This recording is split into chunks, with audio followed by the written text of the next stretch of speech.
Bonjour à tous, bienvenue dans cette nouvelle vidéo consacrée au roi Louis II de Bavière. On en était resté à la dernière vidéo, au moment où il y avait eu la guerre, et que bon, c'était perdu pour la Bavière, donc c'était compliqué pour eux. J'avais oublié de vous dire qu'en fin de compte, pendant cette période-là, Louis II était parti en Suisse voir Wagner pour lui dire qu'est-ce que je fais. Il avait même pensé abdiquer parce que ça devenait insupportable pour lui. Il voulait vraiment abdiquer et partir.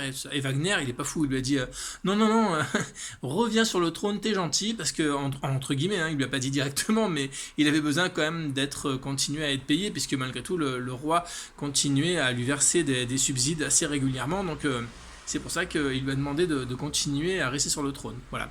Donc ça, c'est une chose. À la suite de cette guerre, il déteste encore plus Munich. Voilà, c'est une ville qui ne lui plaît pas, les fonctionnaires, les gens, la ville ne lui plaît pas. Donc il a pensé à un moment partir et transférer sa capitale de Munich à Nuremberg, qui est une ville médiévale magnifique. Mais bon, au final, ça s'est pas fait, mais il a vraiment pensé. Donc c'est pour vous dire que dans son état d'esprit, il avait vraiment un fort ressentiment contre les Bavarois de Munich, surtout de Munich. Ça, c'était en 66. Donc en 67, il va se fiancer. Et alors là, c'est le truc que tout le monde n'attendait pas. Il va se fiancer avec sa cousine, qui s'appelle Sophie. C'est une sœur de Sissi, de Élisabeth. Donc en général, sa vie amoureuse, elle est un peu compliquée. Voilà, un peu compliquée. Pour vous dire les choses clairement, la gente féminine, c'est pas trop son truc. Hein. C'est vraiment pas sa tasse de thé, comme on dit.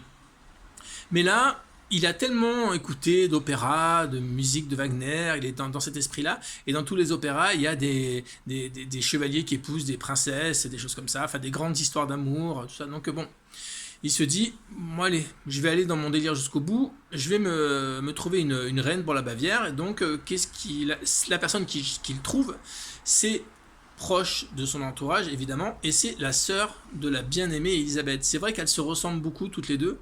Elles sont très jolies toutes les deux. Et puis l'avantage qu'a Sophie, c'est que c'est une wagnérienne convaincue. Elle adore Richard Wagner, elle connaît la musique, elle chante. Pas très bien d'ailleurs, mais elle chante.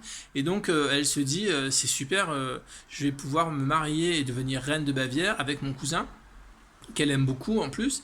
Et puis lui, il se dit, bon, elle ou une autre, pourquoi pas. Et puis en plus, c'est la sœur de Sissi, donc ça me convient bien.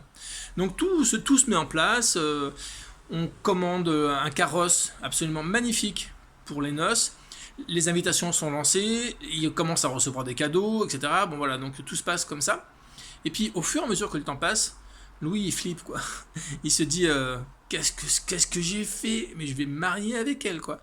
Alors il fait pas une cour très assidue, c'est le moins qu'on puisse dire. C'est-à-dire qu'il envoie des fleurs en pleine nuit, mais il vient pas lui. Hein. Il envoie un valet et le valet doit absolument obtenir une réponse même s'il est 3h du matin.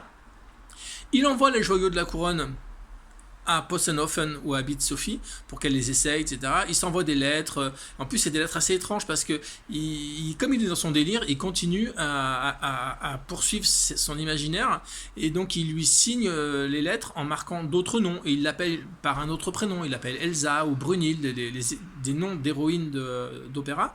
Donc, vous voyez, il continue à être dans son délire, mais c'est assez c'est nébuleux, voilà, c'est quelque chose qui le touche mais pas réellement quoi.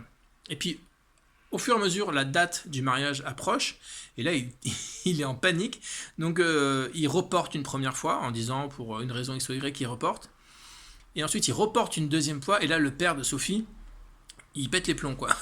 Il dit écoutez maintenant ça suffit, c'est ou tu l'épouses ma fille ou tu l'épouses pas, mais on va arrêter le délire là. Et Louis profite de cette lettre là, de cette menace en fin de compte pour dire mais pour qui il se prend me parler comme ça moi qui suis le roi, puisque c'est comme ça j'annule tout. Donc tout est annulé. Donc vous imaginez un peu les commentaires vont bon train en Bavière et puis même dans toute l'Europe hein, parce que tout le monde était au courant. Et il dit à un de ses amis, de toute façon, je crois même c'est à Wagner qui lui dit, il dit j'aurais préféré me jeter dans l'Isar, c'est-à-dire le fleuve qui passe là-bas, plutôt que d'épouser Sophie et d'avoir une vie maritale. Donc voilà, l'histoire est réglée, pas complètement, parce que du coup Élisabeth, donc Sissi, la sœur de la future promise, elle l'avale vraiment mal la pilule, quoi, vraiment mal.